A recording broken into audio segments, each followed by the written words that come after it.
भन्नाट रेसिपीमध्ये आपलं खूप खूप स्वागत. मी राजेश्री कदम. चला तरी आज मस्त तुमच्याबरोबर शेअर करणार आहे ती म्हणजे छन्नीची भाजी किंवा शेरणीची भाजी.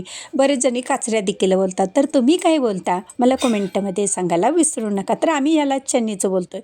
तर त्यासाठी मी घेतलेले अर्धी वाटी कडधान्य घेतलेले, मिक्स कडधान्य घेतलेले आहेत. बरेच जणी त्याच्यामध्ये चवळी वापरतात भिजवलेली, तर तुम्ही तुमच्या आवडीप्रमाणे त्याच्यामध्ये चवळी वापरायची किंवा मिक्स कडधान्य वापरायचं ते तुमच्यावर डिपेंड आहे. आता मी 7 चण्या घेतलेल्या आहेत, त्या आहेत जून घेतलेले, पिवसर असलेल्या बघून घ्यायच्या आहेत.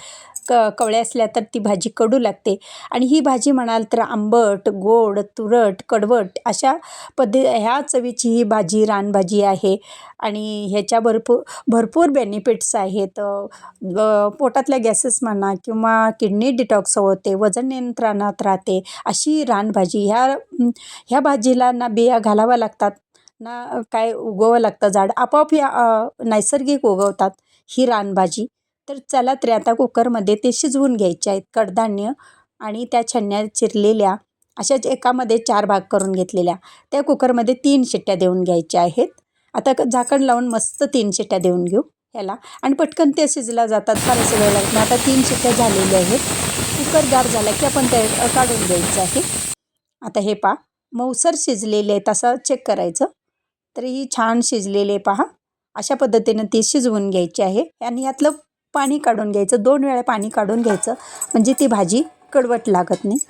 आता ही पाणी काढून झालेलं आहे असं. आता कढईमध्ये मोठे 2 चमचे तेल घालून घेऊ आणि आता त्याच्यामध्ये जिरं मोहरीसुद्धा तडतडलेले आहेत.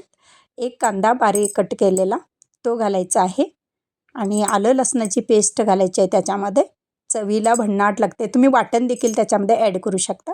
हिंग अर्धा चमचा. आता घालू 1 चमचा लाल तिखट तुमच्या आवडीप्रमाणे कमी जास्त करू शकता.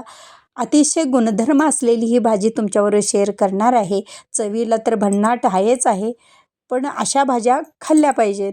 म्हणजे बरेच जणांना भूक लागत नाही, तर हिवाळ्यामध्ये ना तर काय तोंडाला चव नसेल तर अशी भाजी करून खायला हरकत नाही. तर गूळ थोडासा घालायचा आणि 1 चमचा शेंगदाण्याचं कूट आणि 1 चमचा मॅगी मसाला. छान आता ह्याच्यावरती झाकण ठेवून एक उकळी आली की आपण बाऊलमध्ये काढायचं आहे. मस्त भाकरी चपातीसोबत ही भाजी खाऊ शकता. खूप सुंदर ही भाजी लागते. आता ही तयार झालेली भाजी बाऊलमध्ये काढायची आहे. वरून थोडीशी आता कोथिंबीर घालून घ्यायची आणि मस्त ही सर्व करायची आहे. खूप भन्नाट ही भाजी लागते.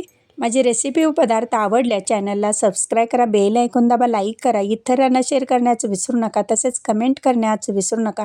आपल्यासाठी अशीच नवनवीन पदार्थ आणि तोपर्यंत धन्यवाद.